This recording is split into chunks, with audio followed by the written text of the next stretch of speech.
You mentioned the stripping back of this huge, ridiculous royal family we have. Beatrice and Eugenie, they've been in the news a bit about this as well. I mean, what is their position in all this? What are people saying about them? Well, some people feel sorry for them, say that, you shouldn't tar the daughters with the same brush.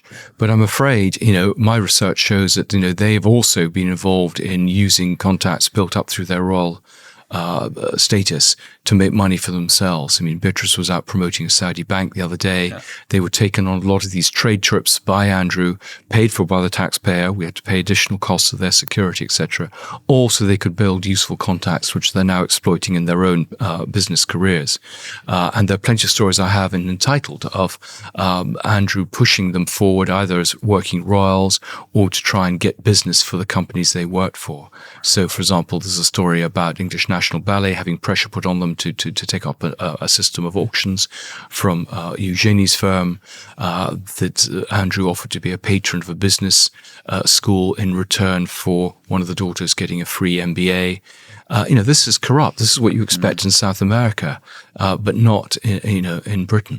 Do you think there's a risk for Charles if he were to sort of push Andrew and the family out even more, that Andrew might go and write a kind of spare part 2, his own spare book about Charles standing on his head and in his boxers and things like that?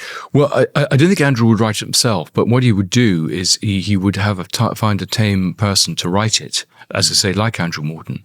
And so it wouldn't be traced back in the way it wasn't with Diana until much later. Yeah. And he would get the stories out in the way that Scobie, was fed material by the Sussexes. Yes. So, there will be some tame person who'll be very happy to get the stories out. Or there'll be stories leaked. I mean, Fergie has very close connections with the newspapers.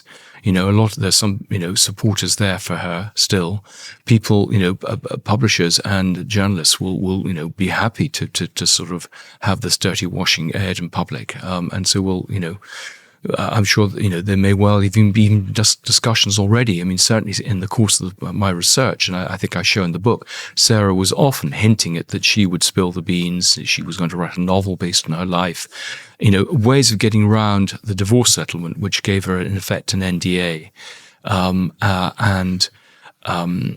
It's ironic because she was busy trying to sue members of staff who were not following the NDAs that they'd signed when they worked for her and wanted to give away stories about working for her.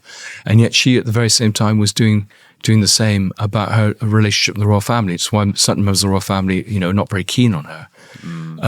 That's always the way. That's like Harry was complaining about, everybody giving away secrets about his life. So then he wrote a tell-all memoir about people like Chelsea Davy, who you can, even in his book, he says she didn't want to be in the public eye at all, and he puts like a whole chapter about her. Yeah. Well, I mean, there should be, under privacy laws, people should be protected. But exactly, I mean, there's a lot of hypocrisy. And I think, the royals kind of think there's one rule for them and one rule for everyone else. But that must be a worry. I think the one form of control that Charles and William have are the daughters. If Andrew and Sarah were to do something that was embarrassing for the family as a whole, I think they would take it out on the daughters. The daughters were used very much as sort of pawns in the divorce settlement, that they would be given, custody would be given to Andrew if Sarah, for example, wanted to go and live abroad or behave badly or broke the terms of the divorce settlement. And I think that could be used now. So that, the argument could be, yes, we will give them some limited role, which is what Andrew's ambition is for them. And they won't be cast adrift. They will be invited to Sandringham.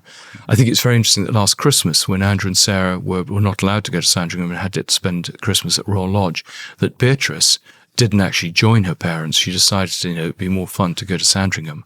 And that suggests that her loyalties are maybe more towards the institution and the wider family than to her own parents. That's really interesting. I think when we first spoke, years ago, there was a feeling, not just with you, but I think most people of, Andrew's never going to actually be arrested or anything. But have you changed at all? Do you think Andrew might now see the inside of a prison cell?